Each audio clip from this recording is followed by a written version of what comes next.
I'm a shareholder to the biggest story in the history, in my eyes, of counterfeiting and naked short selling.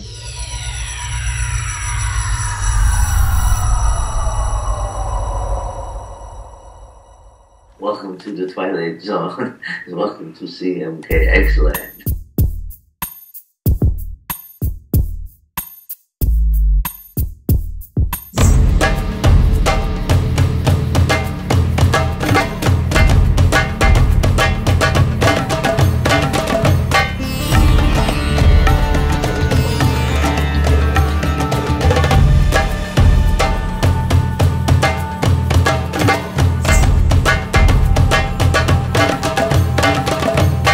My God, what was put there between the terrorism and funneling the money to the bankers and all the hedge funds throughout the world that were in this room in Las Vegas, that they trapped all the hedge funds that were counterfeiting, naked short selling stocks.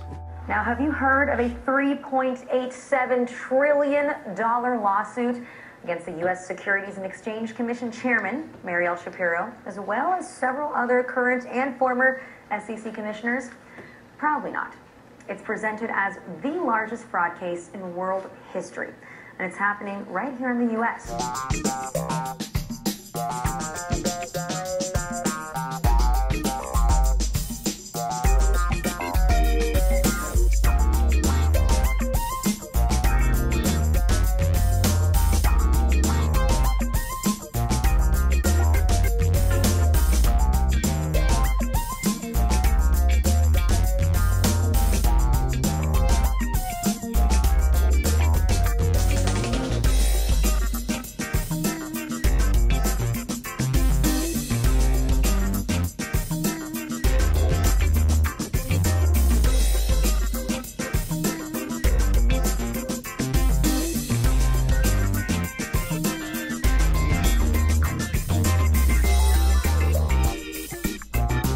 Since they eliminated the uptick rule in July of 2007, there's been a frenzy of corruption on Wall Street with naked short selling stocks they didn't even own. The banks were selling them using computers and secret software to steal the money.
The story I want to talk about with Cmkm Diamonds is about a sting operation that took place in 2004 with the U.S. government, the Department of Justice, Security Exchange Commission, and also Homeland Security. The sting operation took place, and the real purpose behind it was to follow the money trail and trace it back to terrorists.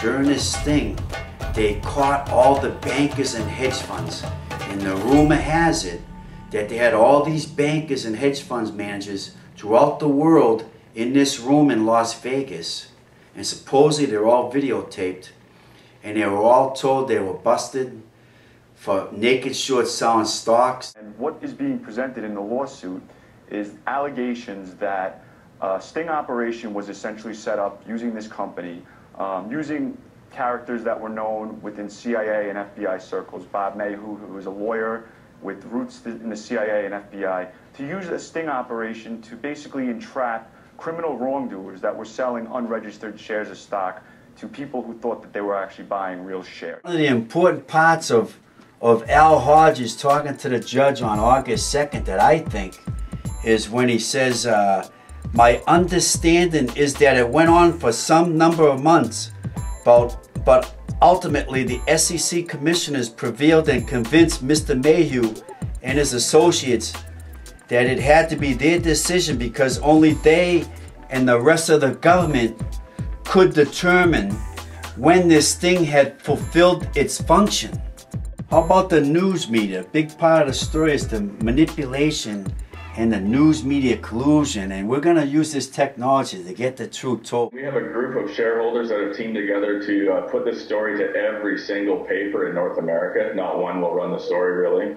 Every single news agency has the story. I've been okay to go on a show which I can't name right now due to we're still negotiating, but executive producers of a very famous show have said yes, but the CEO of the network has said no. General Electric sits on the board of directors of the New York Federal Reserve, who possibly is holding our money and who is in collusion with this crime, as many of the owners of the Federal Reserve are the same perpetrators that have gotten off.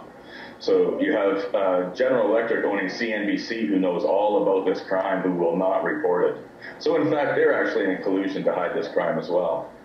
And we're going to send the links to Fox News, CNN, CNBC, and force the story to come out based on factual evidence and court documentation, not rumors. We're going to present the evidence based on the court hearing with this first court case. Me and Tom are shareholders. We want to get this story told so the money is released to the shareholders. Yeah, Tom, I think this was very important. Where Al talks to the judge on August 2nd. He's talking to the judge. They had a room about 3 times the size of your courtroom in which they had representatives from all of these brokerages from all over the world. They watched a video presentation because Mr. Mayhew, as the court may be aware, was at one time closely associated with the CIA, Howard Hughes, and all kinds of other people. And then the judge turns around and says to Al Hodges, after this comment, the judge says, I was going to ask you whether that was the same Bob Mayhew. In other words, the judge knew how famous this Bob Mayhew was. I spoke personally with a woman named Carol that was in the courtroom sitting next to 2 of the plaintiffs, Alan Treffy and Reese Hamilton. Another part of the court case was, on August 2nd was, if they don't release the money, then it is a taken because they are preventing what is rightfully ours for us to receive. That is why it is a taken. That was when he was explaining to the judge how they took the money because the SEC has control, or the government has control to release that money because only they would know when this thing was over. The reason why we're making this movie is because there are currently with Cmkm supposedly about 40,000 shareholders involved in the stocks, and a lot of them are in the Pal Talk rooms. There's it goes into paltalk.com, business and finance, and then you go into investments. And there's several Cmkm rooms. You have the info room. That one is owned by this guy named Jack Berg. Password is dollars. You got another room that's owned by Mona Lisa Smiles. Find all the rumors in the Pal Talk rooms and everything else.